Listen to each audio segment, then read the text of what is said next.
Media masanya menyenaraikan Malaysia antara negara-negara yang dianggap sebagai negara yang bertanggung jawab mengenai dengan keganasan. Malaysia menafikan. Kemudian, untuk membuktikan tidak adanya keganasan di Malaysia, kerajaan mengambil tindakan menangkap orang-orang yang dikatakan pengganas. Tetapi pada awalnya dia menafikan tidak ada keganasan yang berbahaya. Kalau tidak ada keganasan yang berbahaya, kenapa menangkap? Termasuk penangkapan yang terakhir. Yang saya dipahamkan, beberapa orang pensyarah UTM di Johor dianggap sebagai kumpulan militan, anggota kumpulan militan. Mana kumpulan militan itu? Jangan hanya untuk mengikut telunjuk dan nak menyenangkan hati pemimpin Amerika, rakyat menjadi bangsa. Waktu saya ke Johor baru-baru ini, saya diberitahu mereka yang ditahan ialah mereka pensyarah-pensyarah dan beberapa orang lain, orang awam yang terlibat dalam kegiatan dakwah tabligh, jamaah tabligh. Mereka pergi kepada perhimpunan tabligh di Lahore. Kerana pasport mereka dicop masuk ke Pakistan, mereka dianggap militan. Tidak ada satu kenyataan apa kesalahan mereka. Dan menyebutkan kumpulan-kumpulan, saya ingat ini cukup berbahaya bila sebut kumpulan-kumpulan, malah ramai. Yang Muhammad ada yang di Tanjung Karang tu, nak pergi jalan. Jadi bapa dia cakap tabung haji, saya tak sentuh tabung haji lagi, tunggu saya sentuh tabung haji dia. Saya tak ada kenal-kenal dengan isu. Yang Muhammad nak bagi dah. Dia tentu ada perkara dia nak tanya tu Muhammad. Tak kira lah mengenai tabung haji atau tidak. Nak bagi ataupun tidak, itu je Muhammad. Nah. Tak bagi Muhammad? Tanyakan nak jelasan.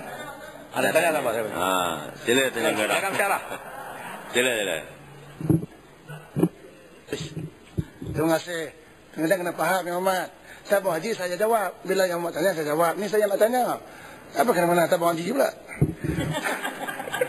Bangkit tabung haji saya jawab. Tak payah. Itu mesti saya bangun jawab. Jadi yang Muhammad, saya nak tanya yang Muhammad pasal KMM ni. Kalau yang Muhammad, saya penangin yang Muhammad.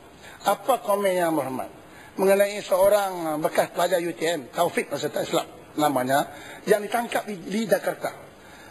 Kalau kita lihat senario kejadian itu, sebelum Taufik ini ditangkap di Jakarta, kerajaan Malaysia dah isytihar dah.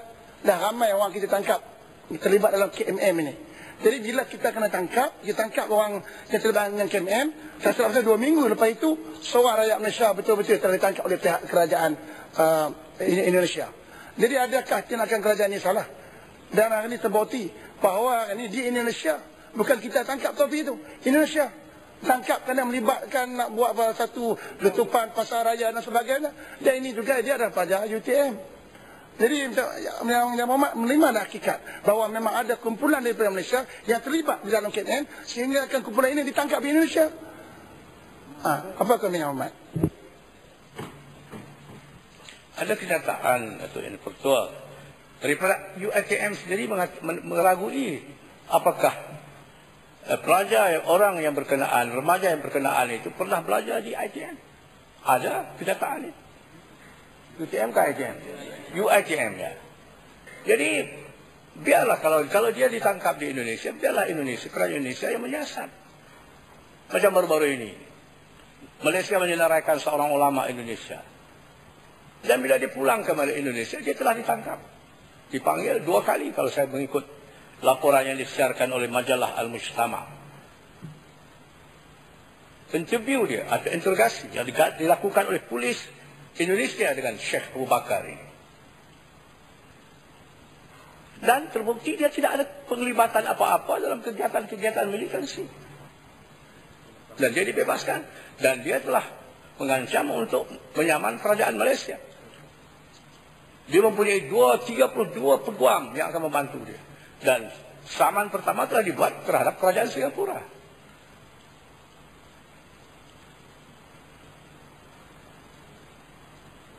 Dan kita pun hanya mendengar kenyataan kerajaan, kenyataan polis tentang KMM ini. Tetapi apakah ianya benar-benar wujud, eksis atau tidak? Tidak dapat dibuktikan dan belum dapat dibuktikan. Kenyataan politik bukan semua boleh dipercayai. Banyak kenyataan-kenyataan yang mengarut. Kenyataan yang baru-baru ini umpamanya dalam peristiwa ceramah PAS di kampung Kuala Kecil itu. Di kampung Kubang Buk, Kuala Kecil. Ini mengarut. Ini satu perencanaan untuk sabotaj. Adakah ketua polis balik mengatakan, tengok ini, plastik ini mengandungi asid. Mana dunia boleh percaya asid boleh diletakkan, dimasukkan dalam kotak plastik.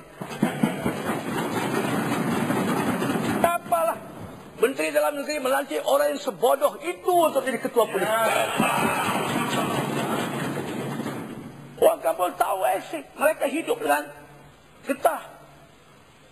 Dia mengatakan pula dia pun terkena simbahan cuka getah. Dia merasa gatal-gatal kulit dia. Kebal sangat kan dia. Kena cuka getah boleh gatal saja. Lembu pun tinggal tulang kalau ada cuka getah. Atau lah kok lembu UMNO ni kebal, saya tak tahu.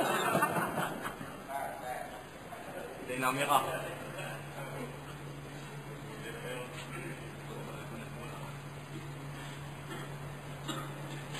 Sebab itu saya mengatakan